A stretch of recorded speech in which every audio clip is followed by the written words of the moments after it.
Market Mantra. Market Mantra. Market Mantra. Market Mantra. Market Mantra.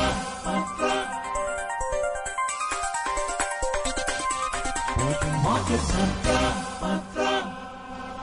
Listeners, welcome to today's edition of Market Mantra, the program in which we give you a complete update on the economic news of the day. And today being a Monday, we'll also be taking calls from our listeners on any queries that listeners may have on economic, business and stock market news. But of course, as we always say, do remember, we do not address company-specific queries. Our listeners may connect and call us on 2331 4444, 2342 1050 and 2331 0464. I'm Sarabjit Kaur with my co-anchor Manoj Pathak. नमस्कार, market मंत्र के सोमवार के अंक में आपका स्वागत है। हमेशा की तरह हम हाजिर हैं अर्थनीति, कारोबार या शेयर बाजार से जुड़ा कोई भी ताजा खबरों को लेकर। साथ ही सोमवार के दिन हमारे कार्यक्रम में आप भी हुआ करते हैं सम्मिलित, तो आपके सवालों की भी प्रतीक्षा हम करेंगे।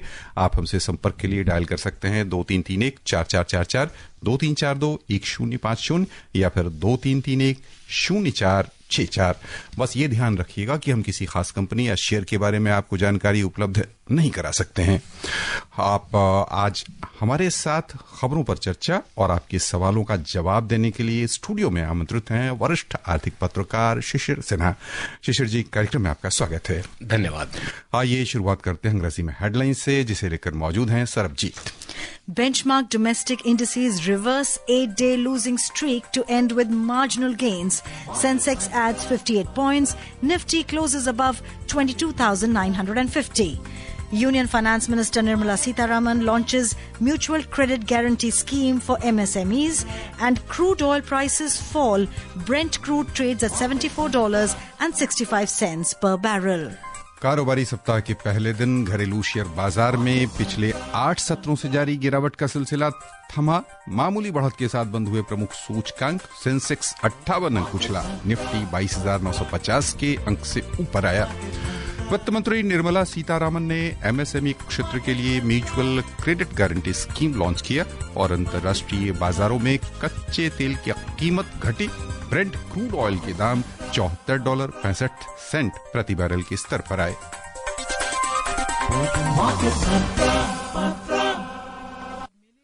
घरेलू शेयर बाजार में पिछले 8 सत्रों से जारी गिरावट का सिलसिला आज थम गया और प्रमुख सूचकांक बढ़त के साथ बंद हुए। फार्मा, हेल्थ केयर और कंज्यूमर ड्यूरेबल सेक्टर की अगुवाई में यह तेजी आज दिखी है। बॉम्बे स्टॉक एक्सचेंज का सेंसेक्स कारोबार के अंत में 58 अंक यानी 0.08% बढ़कर 75,997 पर बंद हुआ। उधर नेशनल स्टॉक एक्सचेंज का निफ्टी 50 30 अंक यानी 0.13% बढ़त के साथ 22,959 दर्ज हुआ। विस्तारित बाजार की ओर चलें तो छोटी और मझौली कंपनियों के शेयरों में आज मिला जुला रुख दिखा। एक और लिवाली से बीएसई मिड कैप इंडेक्स में 0.5% से अधिक की तेजी आई। वहीं बिकवाली के दबाव में स्मॉल कैप इंडेक्स 0.5% से अधिक फिसल गया। The benchmark domestic equity indices today snapped their 8-day losing streak to end with marginal gains led by pharma, healthcare and consumer durable sectors.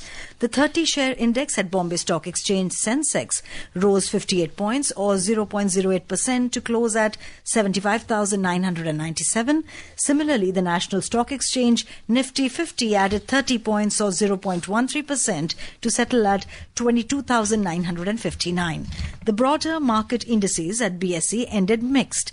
The mid-cap index gained over 0.5% while the small-cap index slipped over 0.5%.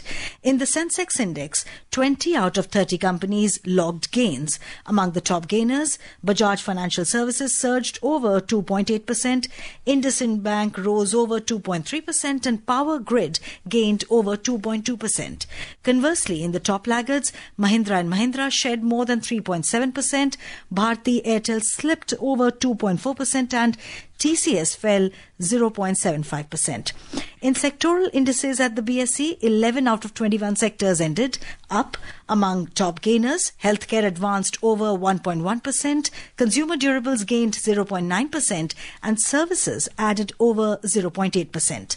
Conversely, in top laggards, telecommunication as well as tech both lost over 1% each. Information technology and industrials both slipped over 0.6% each, and focused IT fell over 0.5%. The overall market breadth at the BSE was negative as shares of 2,733 companies declined and 1,354 advanced, while 134 remained unchanged. At the National Stock Exchange, 22 companies hit their 52-week high, while 747 hit their 52-week low. हमारे साथ कई श्रोता phone line पर हैं। आपसे आग्रह कुछ पल और हमारे साथ बने रहें। पहले हम रुपए की खबर आपको देते हैं, उसके बाद चर्चा की शुरुआत होगी। अंतर बैंकिंग विदेशी मुद्रा बाजार में आज $1 की तुलना में रुपया 5 पैसे कमजोर हुआ, 86 रुपए 87 पैसे के स्तर पर बंद हुआ।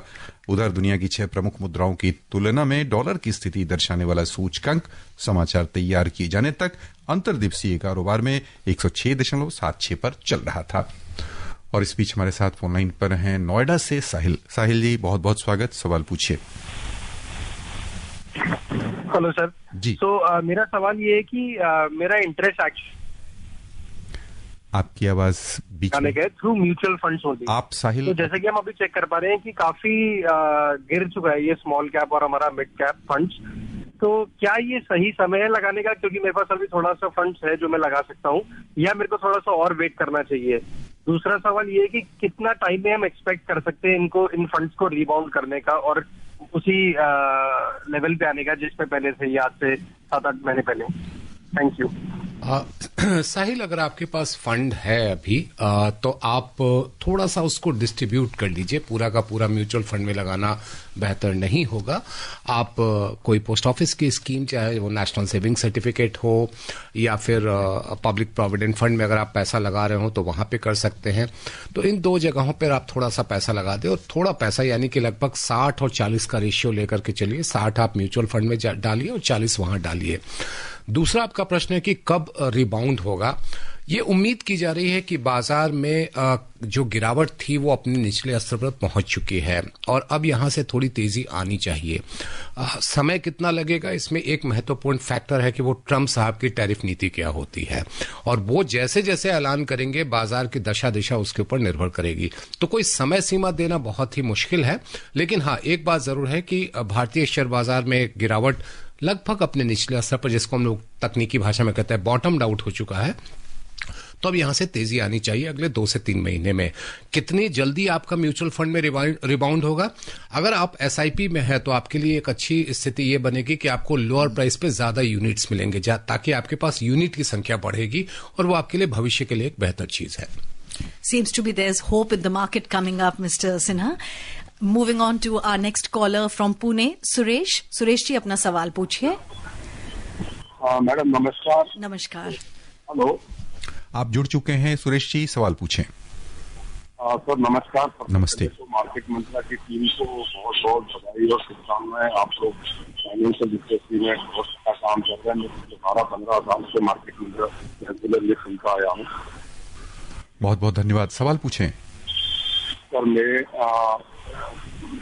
टैक्स हार्वेस्टिंग के बारे में कुछ जानना चाहता था। एक्चुअली मैंने एक अपने स्टॉक का परिचय रखा है।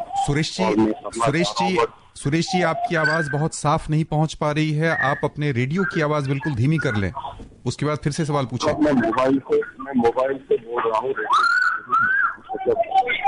मोबाइल से ही बोल रहा हूँ। यहाँ रेडियो आप जहाँ कहीं हैं, आपकी आवाज हमें बहुत साफ नहीं मिल रही, शोरगुल बहुत है। सुरेश जी, बहुत बहुत धन्यवाद। किसी शांत जगह पर फिर से आप पहुंच जाएं पहले, उसके बाद फिर से हमसे संपर्क करने की कोशिश करें।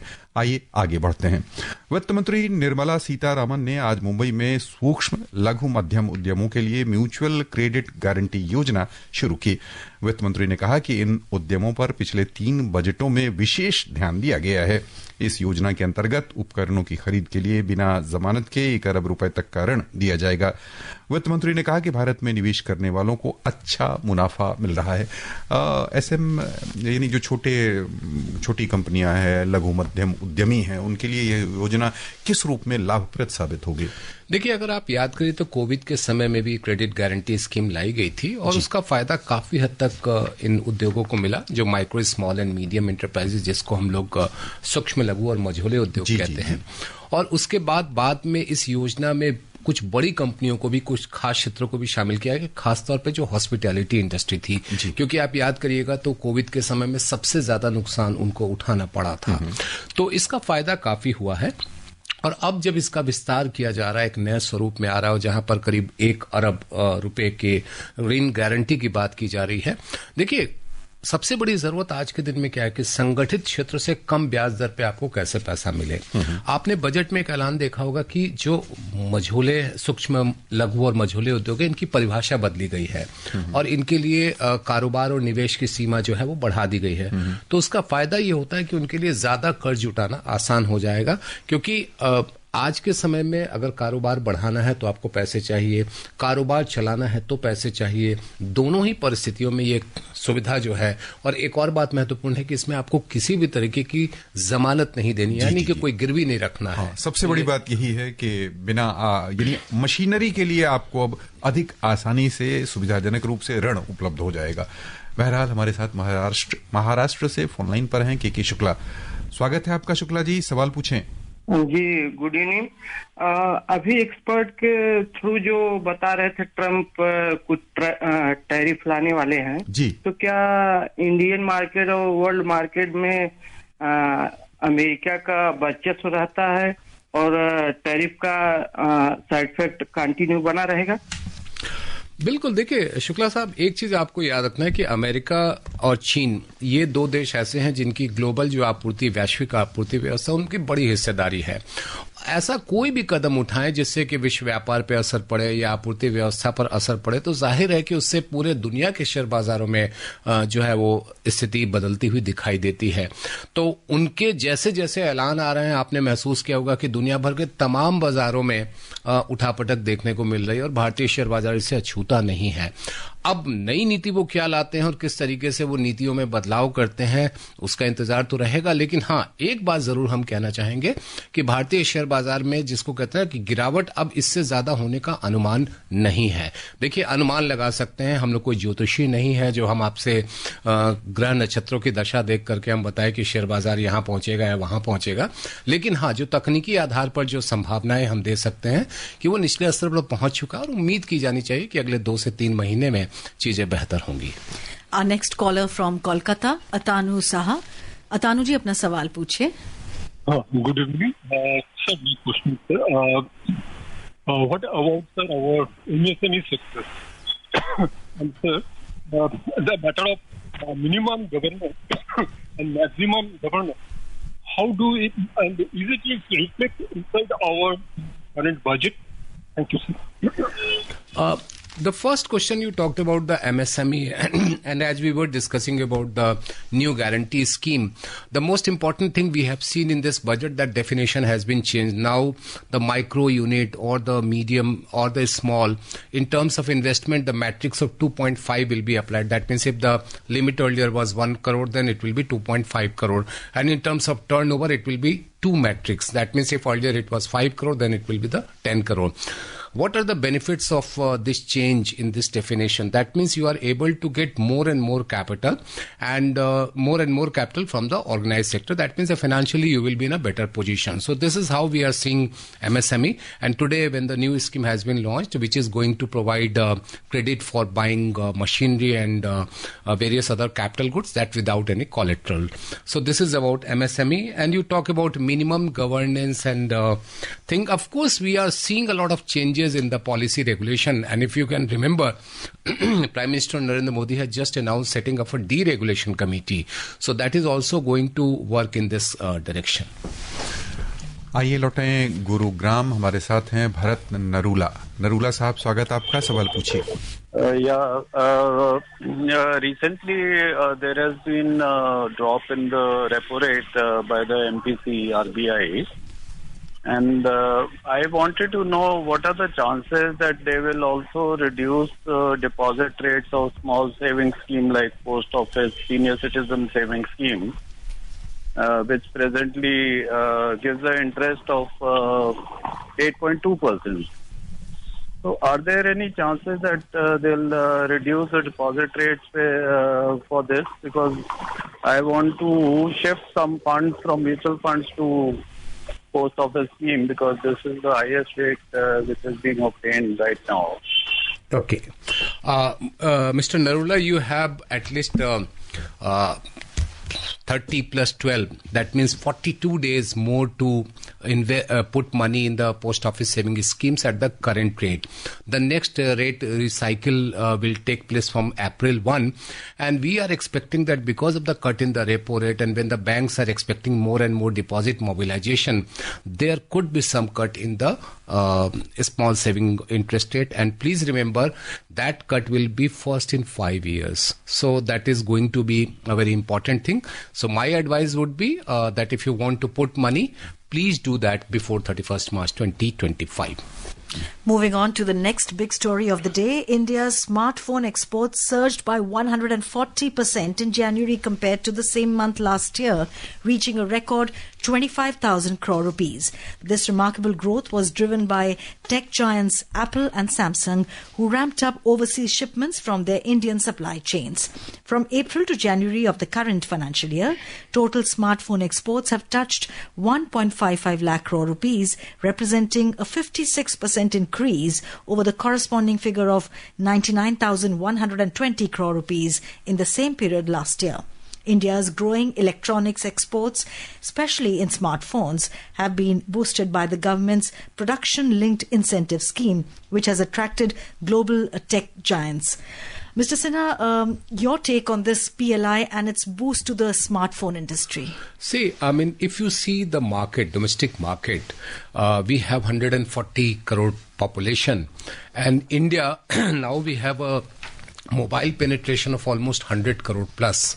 So the big market is available. The second thing is that the generation Z or other generation, which are the younger generation, that's right, they have a tendency to change their mobile handset in a very shorter period, say 1 year or maximum 2 years. So that is also helping these companies to sell their product in the market. At the same time, globally the demand is there, and considering the lower cost of production in India, the companies are producing more, and almost all the global majors are having manufacturing or assembling plant in India, and the PLI has further boosted the overall manufacturing facility here. We are seeing how the Apple is doing, what kind of production line they have, what kind of assembly line they have, and what kind of supply they have. And we expect that this export as well as the domestic market will have more increase in the coming year because of the change in the domestic market, I mean consumption pattern in the domestic market as well as demand in the global market. एक बार चर्चा को लौटाना चाहेंगे share बाजार की ओर, यानी बाजार में कह लें कि हम अब जो तेजी का सिलसिला हमने आज से देखा है, आपने कई बार यानी श्रोताओं को कहा कि बॉटम आउट कर चुका है बाजार, तो इसके क्या पैमाने हम लेके चल सकते हैं?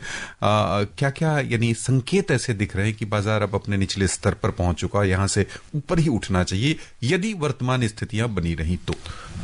3 चीजें हैं अगर मैं कहूं। सबसे पहली चीज है कि जो घरेलू वित्तीय संस्थाएं हैं, जिसको हम लोग DFIs कहते हैं, वो काफी एग्रेसिवली अब पैसा लगा रहे हैं। और जैसे पहले क्या होता था कि हमारा पूरा बाजार विदेशी संस्थागत निवेशकों पर निर्भर करता था, जिसे हम बाद में फॉरेन पोर्टफोलियो इन्वेस्टर के नाम से जाने लगे, क्योंकि उसमें इंडिविजुअल भी इंक्लूड हो गए।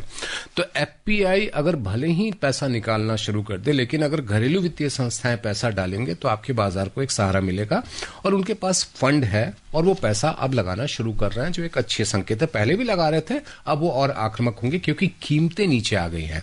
दूसरी बात आपको ध्यान रखना है कि ब्याज दर में एक गिरावट हो चुकी है, जो नीतिगत ब्याज दर है, और अब अगला जो पॉलिसी रिव्यू जो कि अप्रैल में होने वाला है, उम्मीद ये है कि एक और गिरावट होगी। तो अगर जब बाजार में सबसे अच्छी खबर क्या होती है? ब्याज दर का गिरना। बाजार और ब्याज दर दोनों एक दूसरे के खिलाफ चलते हैं, तो ब्याज दर में जैसे जैसे घटत होगी वैसे वैसे बाजार आगे बढ़ेगा। तो पहला कारण तो आपका DFI है और DFI के फैसला लेने के पीछे ब्याज दर का है। दूसरा, अगर आप देखेंगे कि कंपनियों के जो तीसरी तिमाही के नतीजे आए हैं मिले जुले हैं। हम ये नहीं कहेंगे कि सभी बड़े अच्छे से बढ़े हैं, लेकिन कुछ क्षेत्र में अच्छी बढ़ोतरी हम लोग देख रहे हैं, खासतौर पे जैसे कंज्यूमर ड्यूरेबल में। दूसरी तिमाही में हमने देखा था, जो कि जुलाई सितंबर की तिमाही थी, उसमें उनमें काफी नुकसान उठाना पड़ा था और उसमें विकास दर में भी हमने गिरावट देखी।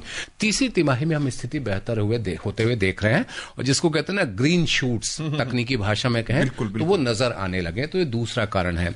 तीसरा यह है कि जब महंगाई दर आपकी घट रही हो, वो भी एक बाजार में लोगों को प्रोत्साहित करती है। और दूसरा, अगर आप इसको बजट की घोषणाओं से मिला करके देखें, जहां पर इनकम टैक्स की जो व्यवस्था, आयकर की जो नई व्यवस्था लाई गई, उससे लोगों के हाथ में अतिरिक्त पैसे आने की उम्मीद है। और इसके आने से बाजार में अगर उसका एक हिस्सा भी आता है तो आपके बाजार में खरीद बढ़ेगी। तो ऐसे में ये आप बाजार की जो हम लोग बात कर रहे थे कि हमें ऐसा लगता है कि बाजार अब बॉटम आउट हो चुका है। इसके पीछे में ये 3 कारण आपको दे रहा हूं। श्रोताओं, बहुत महत्वपूर्ण कह लें कि ये जानकारी आपके लिए है कि बाजार अपने निचले स्तर पर पहुंच गया है। जो वर्तमान संकेत पहुंचने का अनुमान है, मैं ये नहीं कहूंगा कि पहुंच गया, ये उचित नहीं होगा। यहां से शिशिर एक और सवाल बनता है कि ऐसे कौन से क्षेत्र आपको आगे बढ़ते नजर आ रहे हैं? यदि हम अगला यानी कह लें कि 9 महीना ले लें, यानी 2025 के दिसंबर तक यदि कोई क्षेत्र हो, तो वो कौन आपको तेज गति से बढ़ता नजर? सबसे ज्यादा हमारी नजर FMCG पे है, क्योंकि अगर लोगों के हाथ में पैसे आएंगे तो खरीदारी होगी। और जैसे इसमें ऑटोमोबाइल सेक्टर है, कंज्यूमर ड्यूरेबल है, कंज्यूमर इलेक्ट्रॉनिक्स है, इसमें हम काफी अच्छी बढ़ोतरी की उम्मीद कर रहे हैं।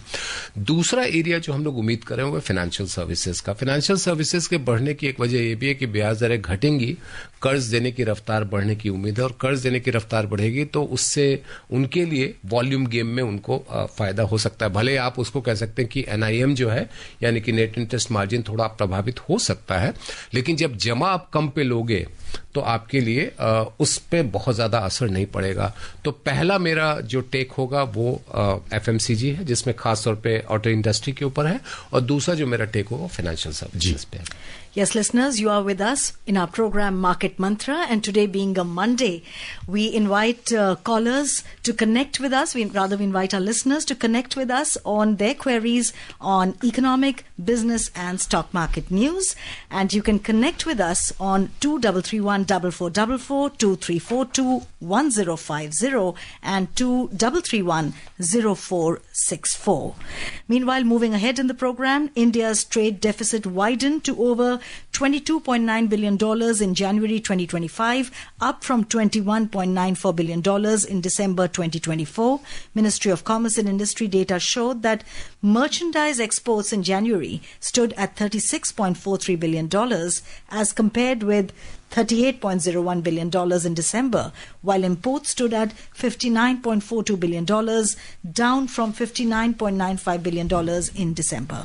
Services exports in January were estimated at $38.55 billion and imports at $18.22 billion during last month. During April-January period this fiscal year, exports increased by 1.39% to $358.91 billion and imports grew by 7.43% to $601.9 billion as compared to April to January 2023-24. Meanwhile, Munish from Mumbai has joined in. Munish, welcome to the show. Please ask your question. Good evening to everyone. Good evening. मेरा एक छोटा सा सवाल है कि जो gold ETFs होते हैं, are they directly linked to the commodity gold or is it something that is a derived index of the gold available in the market? Thank you.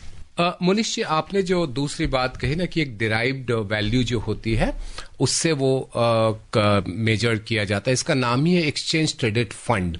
तो वो एक्सचेंज के ऊपर है, लेकिन हाँ इसके पीछे गोल्ड रखना होता है। जो कोई भी कंपनी, जो कुछ भी फर्म या जो भी म्यूचुअल फंड इसको लॉन्च करते हैं उतना गोल्ड उनको रखना पड़ता है, लेकिन उसकी वैल्यू जो डिराइव्ड होती है वो एक इंडेक्स से ही होती है। और वो इंडेक्स मतलब एक तरीके से आप कह सकते हैं कि एक्सचेंज पे ट्रेडेड होता है। खास तरह का फंड के तौर पे आप भी ले सकते हैं इसको। दोनों चीजें हैं, इंडेक्स भी है और फंड भी है। आइए मुंबई से लौटने दिल्ली, हमारे साथ फोन लाइन पर है विजय। स्वागत है विजय जी, आपका सवाल पूछिए। गुड इवनिंग मार्केट मंत्रा टीम। सर मेरा क्वेश्चन है डिफेंस और शिप बिल्डिंग का भी शॉर्ट टर्म में क्या व्यू रहेगा सर? शिप बिल्डिंग में काफी अच्छा चांस है क्योंकि बहुत सारी घोषणाएं की गई हैं और इनकम टैक्स को लेकर के काफी कुछ बदलाव जो जुलाई में किया गया था उसकी भी विधिवत घोषणा कर दी गई है। क्रूज पे काफी ज्यादा ध्यान दिया जा रहा है, डोमेस्टिक क्रूज के ऊपर काफी उम्मीद की जा रही है कि वो बाजार काफी तेजी से फैलेगा। तो मेरे हिसाब से शिपिंग इंडस्ट्री के लिए एक अच्छा भविष्य है। डिफेंस की जहां तक बात है, डिफेंस में भी उम्मीद काफी अच्छी है क्योंकि डिफेंस में कैपिटल एक्सपेंडिचर बढ़ने की उम्मीद है। और दूसरी बात, अगर आपने अभी देखा होगा कई जो आंकड़े आए हैं डिफेंस को लेकर के, रक्षा क्षेत्र को लेकर के, वो भी उत्साहजनक है निर्माण को लेकर के। तो मुझे लगता है कि डिफेंस सेक्टर, तो डिफेंस और शिप जो दोनों है, शिपिंग इंडस्ट्री जो है, दोनों के लिए एक अच्छा समय है। दिल्ली से ही हमारे साथ फोन लाइन पर हैं प्रीतम जी, स्वागत, सवाल पूछें। जी नमस्कार सर। नमस्ते सर, मुझे ये पता करना था, जैसे कि आप लोग कहते हो कि रुपया कमजोर नहीं हो रहा है, डॉलर मजबूत हो रहा है। जी सर। जी जी जी। तो उसकी वजह से बाहर जो यहाँ पर लोग बाहर से इन्वेस्ट करते थे वो लोग दोबारा बाहर जा रहे हैं क्योंकि यहाँ की तो वैल्यू कम हो रही है रुपए की। ठीक है। तो उसके अलावा एक वजह और भी है कि यहाँ पर सोना भी महंगा हो रहा लगातार उसकी वजह से। तो सवाल आपका क्या निकल के आया प्रीतम जी? यानी कुल मिला के हम सार क्या निकालें कि इनके क्या रहें कि देखिए, ये एक तथ्य बहुत ही महत्वपूर्ण हो जाता है कि जब आप देखते हैं डॉलर इंडेक्स, आपने अभी रिपोर्ट पढ़ी थी, आपने कहा था डॉलर इंडेक्स बढ़ा है और उसमें 6 करेंसीज होती हैं जिसके आधार पर देखा जाता है। तो जब डॉलर इंडेक्स बढ़ रहा है तो इसका मतलब आपका डॉलर मजबूत हो रहा है और एक करेंसी जब मजबूत होती है तो दूसरी करेंसीज में गिरावट आती है। हम लोग जब ये कहते हैं कि रुपया कमजोर नहीं हो रहा बल्कि डॉलर मजबूत हो रहा है, तो वो इसको एक वाइडर पर्सपेक्टिव में देखना पड़ता है, दुनिया के और दूसरी मुद्राओं की तुलना में भी देखना पड़ता है। और वो स्थिति ऐसी है कि दुनिया के दूसरे देशों की मुद्रा भारतीय रुपए के मुकाबले काफी ज्यादा कमजोर हुए हैं। तो इसीलिए इस तथ्य को समझना जरूरी है। दूसरा, सोना। देखिए, सोने की हकीकत यह है कि जब कभी भी दुनिया में अनिश्चितता, वैश्विक परिस्थितियां विपरीत दिशा में जाएंगी तो सबसे ज्यादा निवेश सोने में होता है। तो आज जो सोने का भाव बढ़ रहा है उसका रुपये से कोई लेना देना नहीं है, वो वैश्विक परिस्थितियों के हिसाब से है, तो उसको उस नजरिए से देखना जरूरी हो। उम्मीद है कि आप समझ गए होंगे। आइए खबरों का सिलसिला आगे बढ़ाएं। चलते हैं वैश्विक बाजारों की ओर। सबसे पहले एशियाई शेयर बाजार, जहां आज मिला जुला रुख दिखा। निवेशकों की लिवाली से दक्षिण कोरिया का कोस्पी 0.7% लाभ में रहा। सिंगापुर के स्ट्रेट्स टाइम्स इंडेक्स में भी 0.7% की ही वृद्धि हुई। चीन का शंघाई कंपोजिट इंडेक्स 0.27% ऊपर आ गया। उधर बिकवाली के दबाव में हांगकांग का हैंग सेंग मामूली नुकसान के साथ बंद हुआ है। जापान के निक्केई 225 सूचकांक में बिना किसी खास उतार चढ़ाव के अपने पूर्व स्तर के आसपास सूचकांक बना रहा। यूरोपीय बाजार की ओर चलें तो वहां तेजी का रुख था। अंतर्दिवसीय कारोबार में जर्मनी का डेक्स 0.8% से अधिक ऊपर, फ्रांस का कैक 40 और लंदन का FTSE 100 दोनों 0.1% से ऊपर कारोबार कर रहे थे। Oil prices fell marginally today as traders assess developments on a potential Russia-Ukraine peace deal that could ease sanctions disrupting global supply flows. Brent crude was trading over 0.1% down at $74.67 per barrel, and WTI crude slipped 0.1% to trade at around $70.67 per barrel when reports last came in. सर्राफा बाजार में ध्यान दें तो सोना चांदी आज चमक अपनी बिखेर रहे थे। भारत में 24 कैरेट सोने का मूल्य 0.37% बढ़त के साथ 85,190 रुपए प्रति 10 ग्राम पर था। वहीं चांदी भी थोड़ी सी बढ़कर 96,040 रुपए प्रति किलो के स्तर पर कारोबार कर रही थी। और MCX में भी वायदा आपूर्ति वाले सोने के भाव अप्रैल और चांदी दोनों के बढ़त के साथ चल रहे थे। यहीं पर श्रोताओं की ओर से शिशिर जी आपका बहुत बहुत धन्यवाद। जी धन्यवाद, नमस्कार। And listeners, before we wrap up today's edition of Market Mantra, a reminder of the headlines. Benchmark domestic indices reverse 8-day losing streak to end with marginal gains. Sensex adds 58 points. Nifty closes above 22,950. Union Finance Minister Nirmala Sitharaman launches Mutual Credit Guarantee Scheme for MSMEs, and crude oil prices fall. Brent crude trades at $74.65 per barrel. And that's it in today's edition of Market Mantra. Namaskar.